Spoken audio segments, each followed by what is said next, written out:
পিসি score ছিল 3। এরপর ওনাকে আমাদের একবার 5টার দিকে কার্ডিয়াক অ্যারেস্ট হয় এবং তারপর আমাদের যেটাকে ওনারা বলেন এখানে আমাদের নিউরোসার্জন যিনি টিম লিড করেছেন উনি আছেন, উনি আর টেকনিক্যালিটি বলবেন, বাট মূল স্পিরিট ইয়েটা হচ্ছে যে একটা ডিকম্প্রেশনের জন্য এখানে ইন্ট্রাক্রিনিয়াল প্রেশার অনেক বেড়ে গিয়েছিল, সেটা কমিয়ে রাখার জন্য ওনারা এক অংশে ক্রিনিওটমি করেছেন। বলা ভালো যে এখানে আসলে এই কথাটা মেনশন করে যাই আমরা যে বুলেট ইঞ্জুরিটা আসলে এক দিক দিয়ে ঢুকে আরেক দিক দিয়ে বেরিয়ে গেছে।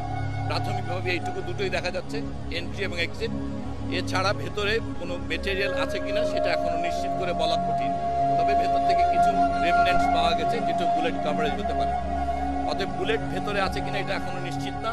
যে এক্সিট উন্ডের ওই অংশ থেকে একটা ক্রিনিওটমি করে প্রেশার রিলিজ করা হয়েছে, সেই অংশটা থেকে ব্রেনটুকু বার হয়ে আছে এখন, এবং ভেতরে ব্লিডিং ছিল, মানে ডুরামিটার ওনারা করেছেন, সেগুলো কেটে সেখানে যেটুকু জমা হয়েছিল ফ্লুইড সেগুলো রিমুভ করা হয়েছে, সেটা মূলত ব্লাডও রিমুভ করা হয়েছে।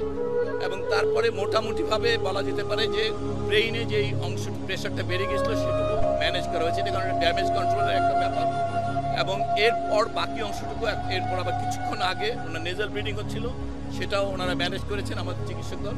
এখন এই মুহূর্তে ওনার হিমোডাইনামিক্যালি উনি উইথ মেডিকেশন স্টেবল আছেন, কিন্তু এটা আমরা বারবারই বলছি যে এটা খুবই কিছুক্ষণ থাকেন, আবার কিছুক্ষণ পরপরই এটা কমে যাচ্ছে বারবার। সো এটা একটা অনিশ্চিত অবস্থা। ওনার পরিবারের ইচ্ছা অনুযায়ী আমাদের দিক থেকে প্রাথমিক কম্বাইন্ড মিলিটারি হসপিটালের ব্যবস্থা করা হয়েছিল যে যদি দরকার হয় শিফট করার, পরিবারের ইচ্ছা অনুযায়ী এটা এখন এভার কেয়ারে ওনার ইচ্ছা প্রকাশ করেছেন। সরকারের পক্ষ থেকে ইতিমধ্যে এভার কেয়ার এবং শিফটিংয়ের জন্য আমাদের যে আইসিইউ সাপোর্টেড অ্যাম্বুলেন্স সেগুলো জোগাড় করা হয়েছে, সেগুলো এখন ব্যবস্থাধীন। ওনার অপারেশন প্রক্রিয়া চূড়ান্ত করেছেন, নোটগুলো লেখা হয়ে গেছে, আর অল্প কিছুক্ষণের মধ্যেই আমাদের ওসমান হাদিকে নিয়ে অ্যাম্বুলেন্স এভার কেয়ারের উদ্দেশ্যে রওনা হবে। সবার কাছে দোয়া চাইছি, সারা বাংলাদেশের সকল মানুষ ওসমান হাদির জন্য দোয়া করবেন, এবং আমাদের চিকিৎসক দল যারা সাধ্যমতো চেষ্টা করেছেন ঢাকা মেডিকেল কলেজে একটি ব্লাড কানেক্ট করে দিয়ে ওনাকে স্টার্ট করা হবে। সেই রক্তের ব্যাগটা কানেক্ট করে ওনাকে অ্যাম্বুলেন্সে তুলে দেওয়া হবে। আপনারা দোয়া করবেন সবাই ওসমান হাদির জন্য। আমরা এটাকে খুবই ক্রিটিক্যাল, যদি আমাদেরকে জিজ্ঞাসা করেন আমরা বলবো এটা খুবই ক্রিটিক্যাল। এই অবস্থায় কনজারভেটিভ মানে কোনো ধরনের কোনো ইন্টারভেনশন করা হবে বলে আমরা মনে করছি না আগামী 72 ঘন্টায়। এটা খুবই ক্রিটিক্যাল, মানে এই অবস্থায় ব্লাড দিয়ে এবং এই যে ফ্ল্যাকচুয়েটিং ডাইনামিক অবস্থাতে আমরা কোনো রকমভাবেই কোনো স্টেটমেন্ট পরিষ্কার দেওয়া কঠিন। আমার নাম মোহাম্মদ সাইদুর রহমান, আমি বিশেষ সহকারী স্বাস্থ্য ও পরিবার কল্যাণ মন্ত্রণালয়।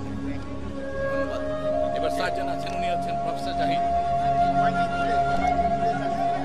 ওনার আমরা সন্দেহ করছি একটা বুলেট কানের ওপর দিয়ে বাম দিক দিয়ে ঢুকে ডান দিকে বের হয়ে গেছে বুলেটটা।